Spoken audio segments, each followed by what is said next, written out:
ഇതാണ് കേട്ടോ പുതിയ വെളിച്ചെണ്ണ നമുക്ക് കാച്ചാൻ വേണ്ടിയിട്ട് ഇന്ന് പരിചയപ്പെടുത്തുന്നതാണ് കേട്ടോ അത്. അപ്പോൾ മോന് എണ്ണ കാച്ചി വേണമെന്ന് പറഞ്ഞു, അപ്പോൾ അതിന് വേണ്ടിയിട്ട് ഇന്ന് കാച്ചുവാണ്. അപ്പോൾ നിങ്ങളെ കൂടി പരിചയപ്പെടുത്താമെന്ന് വിചാരിച്ചിട്ടാണ് കേട്ടോ. അതിന് വേണ്ടത് നമുക്ക് 100 ml നല്ല കോക്കനട്ട് വെളിച്ചെണ്ണ,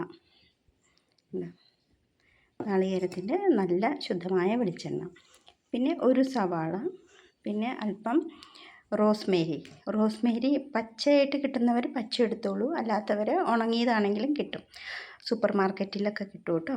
പിന്നെ ഇനി ഇത് രണ്ടും ഇല്ലെങ്കിൽ റോസ്മേരി ഓയിൽ ഉണ്ടെങ്കിൽ അതും ചേർക്കാം കേട്ടോ, ഇത് കാച്ചി കഴിഞ്ഞിട്ട്. പിന്നെ ഇത് ഉലുവ ഉണ്ടാവും, ഒരു 2 സ്പൂൺ ഉലുവ, പിന്നെ അല്പം കറിവേപ്പില.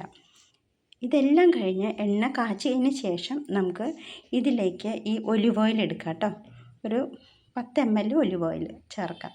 അപ്പോൾ ഇതെല്ലാം കൂടി ആദ്യം നമ്മൾ കാച്ചിയെടുത്തിട്ട് അതിലേക്ക് വേണം ഈ 10 ml ഒലിവ് ഓയിൽ ഒഴിക്കാൻ. അപ്പോൾ മുടി വളരുന്നതിനും താരൻ മാറുന്നതിനും മുടി കറക്കുന്നതിനൊക്കെ നല്ലതാണ് കേട്ടോ. മുടി കൊഴിച്ചിലും നിൽക്കും ഇത് തേച്ച് കഴിയുമ്പോൾ. ഇത് മസാജ് ചെയ്യുക, കുളിക്കുന്നതിന് മുമ്പ് മസാജ് ചെയ്ത് ഇത് ചെയ്യാം. ഇനി അതല്ലെങ്കിൽ നമുക്ക് കുളി കഴിഞ്ഞിട്ടാണെങ്കിലും ഇത് തലയിൽ തേച്ച് പിടിപ്പിക്കാവുന്നതാണ് കേട്ടോ.